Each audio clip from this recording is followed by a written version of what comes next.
Olá, eu sou a Júlia Prego, tô aqui como apresentadora do podcast da UXAL. Hoje nós vamos falar sobre inclusão e acessibilidade focado em neurodivergência. E para poder trazer esse assunto, nós temos o nosso queridíssimo professor, o favorito da faculdade, filho de Gandhi, torcedor do Bahia e com inúmeras especializações, dentre elas algumas que são muito importantes para a temática de hoje. Eu gostaria de apresentar para vocês Alphonse. Oi, gente.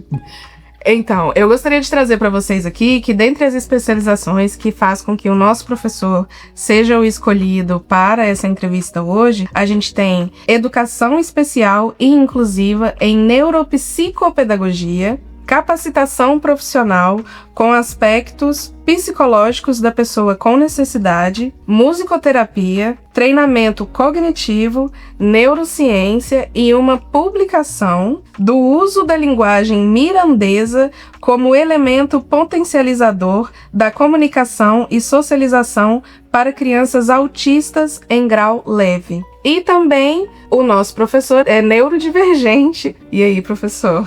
Bom, neurodivergente é um título que me agrada muito. Pior seria dizer, esse professor é um neurotípico. Inclusive, o senhor gostaria de informar pra gente qual é a diferença e por que isso incomodaria? Sim. Na prática, todos nós somos, de alguma forma, neurodivergentes. A imensa pluralidade de humanidades nos capacita com cérebros completamente diferentes uns dos outros. Então, nós não somos neurocoincidentes de jeito nenhum. Todos nós, a rigor, somos neurodivergentes. Mas como há uma percepção social sobre, principalmente, comportamento, aprendizado, em relação a algumas pessoas, se constituiu esse conceito-estigma de neurodivergência. Na prática, hoje, neurodivergente é aquela pessoa, criança, jovem, adulto, idoso, que não realiza com a mesma facilidade as tarefas simples do cotidiano, as tarefas simples da aprendizagem, embora possa realizar muitas outras, mas destoa. Então, entenda que neurodivergência é muito mais uma questão de percepção da sociedade do que exatamente uma condição física, orgânica. A evolução nos trouxe um enorme benefício, que é a capacidade imensa neuroplástica de constituir cognições de maneiras totalmente inusitadas, novas. Foi assim que a gente sobreviveu, gente. Entendam que nós, seres humanos, nós somos a contramão da evolução darwiniana. Nós somos tão frágeis porque somos uma espécie artificial. Uma espécie que constituiu cultura, constituiu afetividade, e isso, de alguma maneira, bloqueia a lógica da seleção natural. Então, nós somos tão frágeis organicamente que nós não conseguimos sequer nos adaptar. Então, o que a gente faz? Cumpre a anti-equação da adaptação. Nós adaptamos o mundo à nossa própria incapacidade adaptativa. Daí que vem a neurodivergência. Daí que vem a neuroplasticidade. São maneiras que evolutivamente nossos ancestrais encontraram de lidar com o mundo que os cercavam. Como hoje nós temos uma sociedade que é muito padronizada, os processos, as concepções, então essa imensa diversidade ela termina incomodando de alguma forma. Daí o conceito de neurodivergência como a gente usa hoje. Eu acho pessoalmente que é um elogio. Eu sou um neurodivergente. Eu sou TDAH, eu tenho transtorno de déficit de atenção com impulsividade, no meu caso. E desde criança sempre foi muito difícil para mim fazer coisas que os meus colegas faziam com facilidade enorme. Do tipo amarrar um sapato, um cadastro de sapato. Até hoje eu tenho uma dificuldade enorme. No entanto, eu conseguia fazer coisas que eram espantosas para a criançada daquela idade.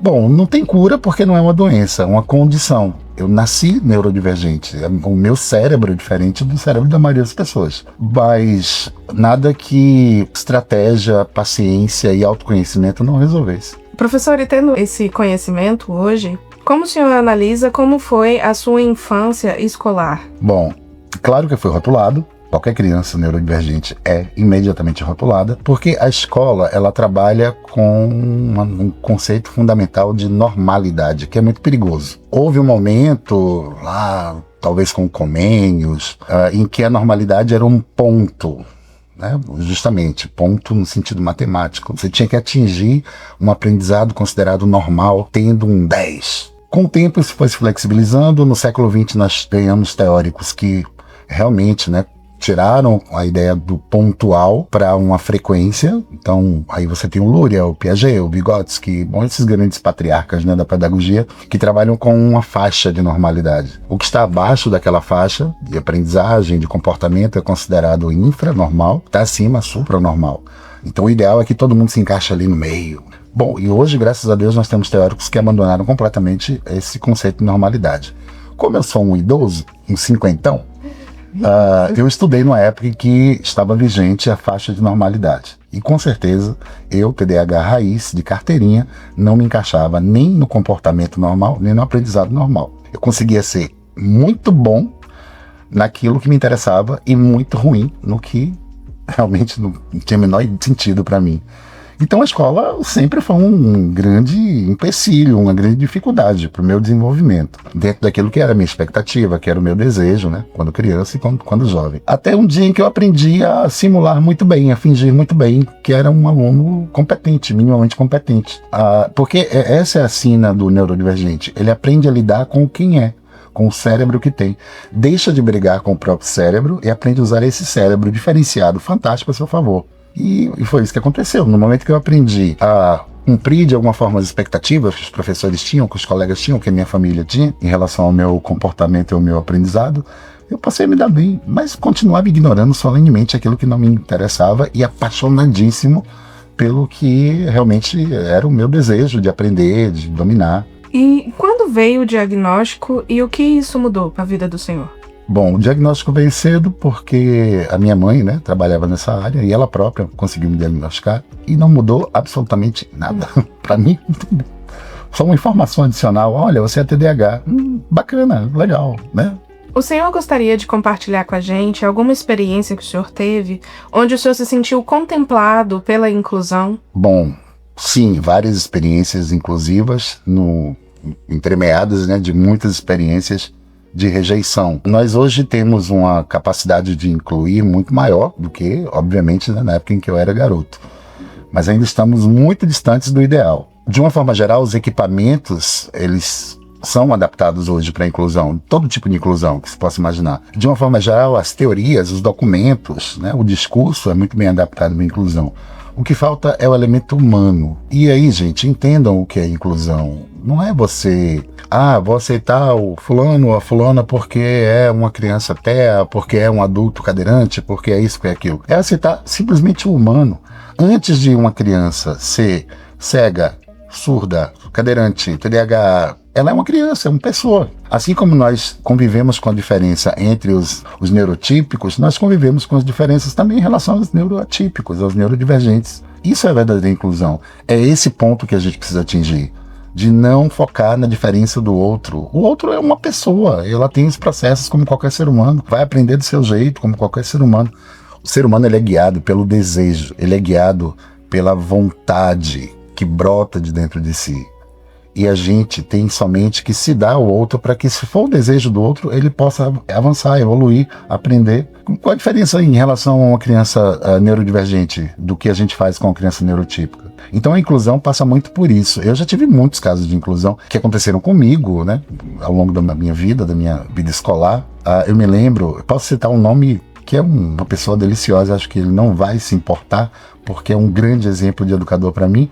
O professor José Elclimar de Menezes, o meu querido Mazo, que eu tive a honra de ser aluno 2 vezes, né? Na pré-escola não, no ginásio, na minha época era ginásio, e depois no mestrado. E esse cara me trouxe a perspectiva da docência, ele plantou em mim a semente da docência. Quando, numa aula de filosofia ou religião, não vou lembrar nunca qual foi a disciplina, e eu, aquele patinho feio, né? Ficava lá mudo na sala, porque me achava muito diferente, e ele me olhou. Ele olhou para mim, os olhos brilharam. Algum ser humano me perguntou algo que eu não vou lembrar nunca o que foi, mas quer dizer, me humanizou a partir do olhar, e isso é inclusão. O olhar desse cara, desse grande educador, ele foi muito mais inclusivo do que todos os planejamentos que as instituições em que eu estudei fizeram para me acolher como TDAH. Isso é incrível. E como o senhor imagina que seria uma instituição universitária ideal neuroinclusiva? Bom, uma instituição que pudesse compartilhar essa diferença como algo adicional, como uma vantagem de aprendizado. Pode parecer uma coisa meio exagerada, mas me parece que é um bom caminho. Os neurodivergentes, eles costumam ser extremamente criativos e esse potencial tem que ser apresentado. A gente está aqui na Católica, a Católica é uma instituição que realmente, né, inclui, a gente tem o Plenos, que é um setor aqui da nossa instituição, que acolhe, que dialoga, traz para os professores. Todo início de semestre eu recebo uma lista, né, de alunos que tem alguma neurodivergência, ou, bom, enfim, que precisam de uma adaptação, um cuidado mais elaborado, e eu percebo a sensibilidade com que o pessoal trata isso, né? O Alexandre, que é um dos meninos que trabalha no Plenos, ele o tempo todo tá ali, olha, vocês têm alguma dúvida, vocês querem, né? Pra mim tá tranquilo, que eu tô em casa, né? Mas imagino que muitos colegas não tenham esse traquejo de lidar com a neurodiversidade. Então a gente tem esse setor que faz a mediação e faz muito bem feito um trabalho de excelência, e no geral nós temos uma cultura organizacional que tende a acolher. Obviamente que vai acontecer um caso ou outro, né, de alguém que por alguma insensibilidade não vai ser contemplado na sua diferença, mas acredito que de uma forma geral está no caminho certo. E, por exemplo, para as pessoas que não têm muito entendimento sobre essa questão de acessibilidade e inclusão, o que você diria para esses alunos? Que tipo de comportamento eles poderiam ter para facilitar a vida dos neurodivergentes dentro da sala de aula? O primeiro passo é o respeito, entender o outro na sua dimensão. O segundo passo é a empatia, tentar se aproximar do outro. A diversidade, ela assusta. Ela é assustadora para quem não tem o convívio. E a pessoa, muitas vezes, ela prefere se fechar, né? Quer dizer, isso é humano, né? Bastante humano. Se fechar e fingir que o outro não existe, ou talvez até hostilizar o outro. É uma questão de você se aproximar e entender que o outro, ele não é tão diferente assim. Por exemplo, uma coisa que me assustava, eu nunca tinha lidado com cegos, até que, não sei, 20 anos atrás, ou mais. Eu tive uma aluna cega numa turma de letras aqui na Católica, e eu ficava assim, meu Deus, o que eu faço com esta menina? Porque pra mim é uma coisa do outro mundo. Mas eu vou perguntar, né? Aí chamei Patrícia, o nome dela, uma querida. Patrícia, me diga uma coisa, como é que eu lido com você? Como assim? Porque você é cega. Você percebeu? É um senso de humor maravilhoso. E é isso, se aproxima. Eu acho que é isso que falta na gente. E ela me ensinou a ser professor, para ela e para outras tantas pessoas que vieram depois dela. Acho que esse é o caminho, gente, é a comunicação. Falando em comunicação, nós lançamos alguns questionários para o pessoal responder a respeito do assunto, e um dos comentários que mais foram ditos foi a respeito do barulho em sala de aula, né? O senhor poderia explicar pra gente como isso afeta os alunos neurodivergentes dentro da sala? Cada neurodivergência é suscetível a um tipo de estímulo, é mais amplificado, né? O barulho incomoda bastante, o autista incomoda bastante o TDAH, porque a gente tende a ter, né, principalmente aqui no córtex temporal, uma maior quantidade de sinapses. Então os estímulos auditivos e, olfativos e em alguns casos também tácteis são amplificados. É praticamente impossível para alguém TDAH raiz, né, assim, aquele de carteirinha, conseguir fazer qualquer tipo de movimento de concentração numa sala que tá pegando fogo. Bastam cochichos. O cochicho, para quem é TDAH, soa como se fosse um carro de som passando. Então é uma questão de conscientização mesmo. Tem colegas às vezes colegas que não são neurodivergentes, mas que se incomodam. Imagine para quem é, né? Então, gente, eu gostaria de avisar todos, para quem ainda não sabe, diferente do ensino médio, as portas da sala de aula dentro da universidade, elas não impedem você de sair. Se você quer conversar com alguém, tem alguma coisa para resolver, você pode se retirar da sala e voltar. Então vamos trabalhar esse comportamento para que a sala de aula seja mais inclusiva para todos, né?